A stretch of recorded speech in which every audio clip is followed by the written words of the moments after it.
जैसे ही आपकी डिलीवरी की डेट नजदीक आती है, डॉक्टर आपको बोलता है कि कभी भी पेन स्टार्ट हो सकता है, कभी भी आपको दर्द उठ सकता है, अब डिलीवरी की डेट नजदीक आ गई है या हो सकता है कल ही डिलीवरी हो जाए, तो आपके मन में और ज्यादा डर लगने लग जाता है।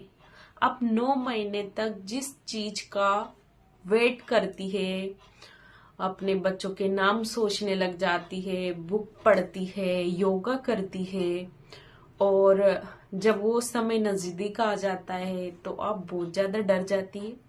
आपको ऐसे डरना नहीं है, क्योंकि घर में जो बड़े बुजुर्ग हैं वो बच्चे का बेसब्री से वेट कर रहे होते हैं उस टाइम पर। और जो भी फैमिली मेंबर रहते हैं, जिस लेडीज की डिलीवरी होने वाली है, उसको ज्यादा ठूस ठूस के खाना नहीं खिलाना है। जब डिलीवरी की डेट नजदीक आ जाती है उस टाइम पे तो बिल्कुल ही उसको हल्का फुल्का खाना देना है, वो भी थोड़ा थोड़ा करके। ऐसा नहीं है कि बच्चा अच्छा हेल्दी होगा तो पेट भर भर के उसको खिला रहे हो, क्योंकि उस टाइम पे इंटेस्टाइन इतनी दब जाती है कि उसका पेट अच्छे से साफ ही नहीं हो पाता है, क्योंकि पेट इतना बड़ा उसका हो जाता है। तो उस टाइम पे उसको ऐसी चीजें दे कि उसका पेट एकदम साफ रहे। उसको आप पपीता दे सकते हो। प्रेगनेंसी के टाइम पे अबॉर्शन के डर से आप पपीता नहीं देते हो, लेकिन उस टाइम तो उसकी डिलीवरी होने वाली है तो आप उसको पपीता दे सकते हो। दाल में थोड़ा सा घी डाल के आप दाल का पानी उसको दे सकते हो, ताकि उसका पेट दर्द नहीं हो और कोई दिक्कत उसको नहीं हो। डिलीवरी वाली पेशेंट को आप ऐसी चीजें खिलाएं जिसमें पानी की मात्रा काफी ज्यादा हो, जिससे उसकी बॉडी हाइड्रेट रहे। जैसे खिचड़ी हो गई है, खिचड़ी आप उसको दे सकते हो, चावल में भी पानी काफी ज्यादा रहता है। कच्चे सलाद वगैरह ना खिलाएं।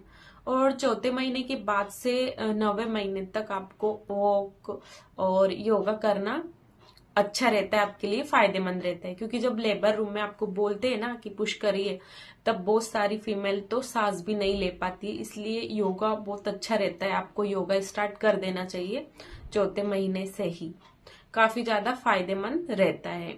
और जितना हो सके आपको पैदल चलना है, जितना हो सके, क्योंकि उस टाइम पे पैरों में भी सूजन आ जाती है 9वें महीने में, और चलने की बिल्कुल नहीं बनती। लेकिन जितना हो रहा है थोड़ा थोड़ा करके आप पैदल चलने की कोशिश करें, वो नॉर्मल डिलीवरी के लिए उतना ही।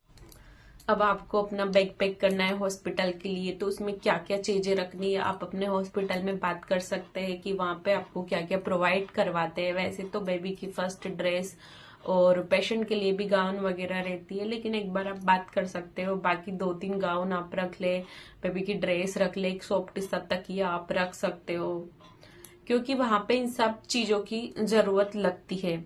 और आपको डायपर वगैरह भी रखने रहते हैं, क्योंकि डिलीवरी के बाद ब्लीडिंग वगैरह होती है। आपको उठने बैठने में चलने में भी बहुत ज्यादा दिक्कत आती है डिलीवरी के बाद में, और स्टिचेस लगे रहते हैं नीचे साइड, तो उसमें भी सूखने में 1-1.5 महीना आपका लग जाता है। तो उसके बाद और काफी ज्यादा दर्द होने लगता है, तो उसके लिए आप एक तकिया लेके जाए, तकिए पे बैठे। आलकी पालकी मार के आपको नहीं बैठना है 1-1.5 महीने तक, क्योंकि उससे टाके टूट सकते हैं, उसका डर रहता है। बाकी हॉस्पिटल जाने से पहले ट्रू लेबर पेन को आपको पहचानना रहता है। लेबर पेन की पहचान आपको कैसे करनी रहती है? जब लेबर पेन स्टार्ट होता है तो एकदम से पेट कड़क हो जाता है, थोड़ी देर बाद फिर सॉफ्ट हो जाता है। तो जब लेबर पेन स्टार्ट होता है तब उस टाइम पे आपका पेट कड़क हो जाता है, उससे आपको घबराना नहीं है। लेबर पेन पहले 20-20 मिनट में आता है जैसे, उसके बाद थोड़ी देर बाद फिर 15-15 मिनट में आता है, उसके बाद 10-10 मिनट में आने लग जाता है। मतलब बीच का गैप धीरे धीरे कम होने लग जाता है और पेन जल्दी जल्दी शुरू होता है।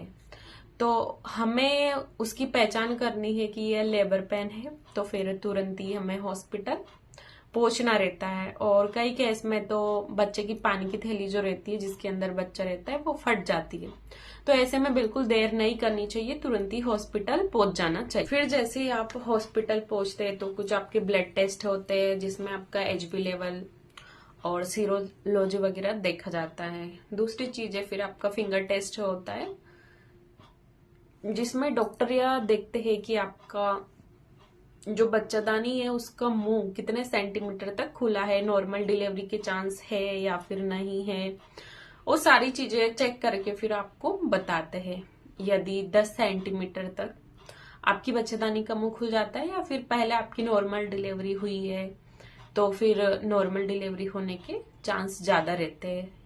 और यदि आपकी फर्स्ट डिलीवरी है और बच्चा जो है नीचे नहीं खिसका है, ऊपर की साइड है और बच्चेदानी का मुंह नहीं खुल रहा है, तो फिर उसमें आपका जो है LACS भी आपको करवाना पड़ सकता है।